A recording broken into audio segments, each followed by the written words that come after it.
అందరికీ నమస్కారం అండి. సుమారు 50 నుంచి 60 సంవత్సరాలు పైబడి ఈ చిన్న వృత్తి వ్యాపారాల మీద ఆధారపడినటువంటి చిరు వ్యాపారస్తులు, చిరు ఆ, ఆ, ఏదైతే రకరకాల వృత్తి మీద ఆధారపడినటువంటి వ్యక్తుల వద్దకు వచ్చాం.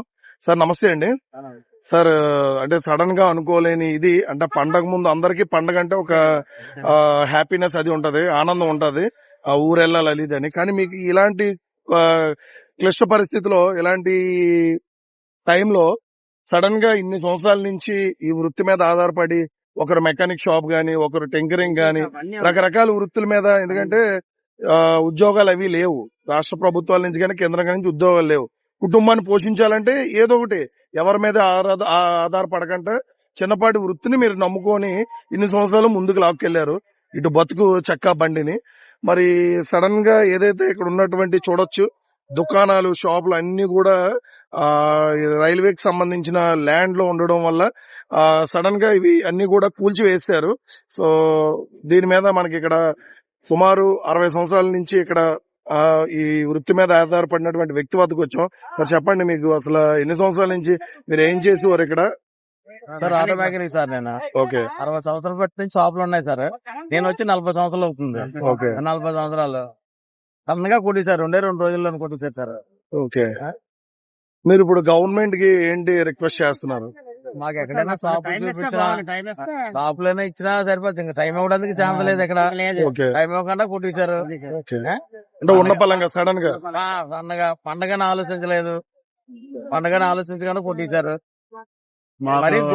నోటీస్ ఇవ్వకుండా ఏటి ఇవ్వకుండా అక్కడ స్టేట్ గవర్నమెంట్, సెంట్రల్ గవర్నమెంట్ రెండు ఒకటయ్యి మాకు రోడ్ల మీద లాగేశారు. మాకంటూ ఒక ఆధారం చూపించకుండా గత చాలా ఏళ్ళుగా మేము ఇక్కడ నమ్ముకొని ఉన్నాము.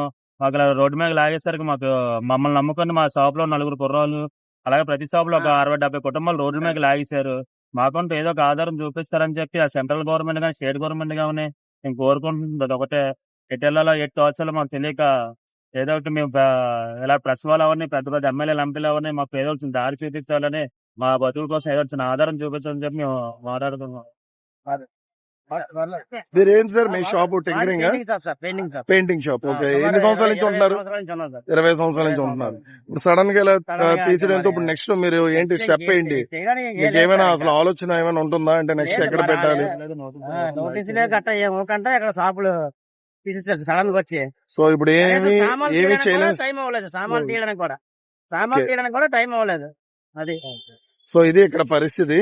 సో చూడొచ్చు అన్ని కూడా నేలమట్టం అయిపోయి, సామాన్లు తీయడానికి కూడా సమయం లేదు. సామాన్లు అన్ని కూడా ఆ శిథిలాలు ఏవైతే ఉన్నాయో వాటి కిందనే ఉన్నాయి అవన్నీ కూడా. అవన్నీ పాపం వీళ్ళు ఇప్పుడు నెక్స్ట్ స్టెప్ ఏంటనేది ఆలోచించడానికి కూడా సమయం లేనట్టు పరిస్థితి వీళ్ళది. సో తక్షణమే గవర్నమెంట్, ఇటు రాష్ట్ర ప్రభుత్వం గాని కేంద్ర ప్రభుత్వం గాని దీనికి ప్రత్యామ్నాయం అంటే ఏదైతే అంటే రూల్స్ విరుద్ధంగా ఉండి సెంట్రల్ గవర్నమెంట్ ల్యాండ్ కావచ్చు, దీనికి ఇన్ని సంవత్సరాలు వీళ్ళు ఆధారపడి ఉన్నారు చిన్న ఆశతో, దీని మీద రోడ్డు మీద బతుకుతున్న బతుకులు వీళ్ళవి.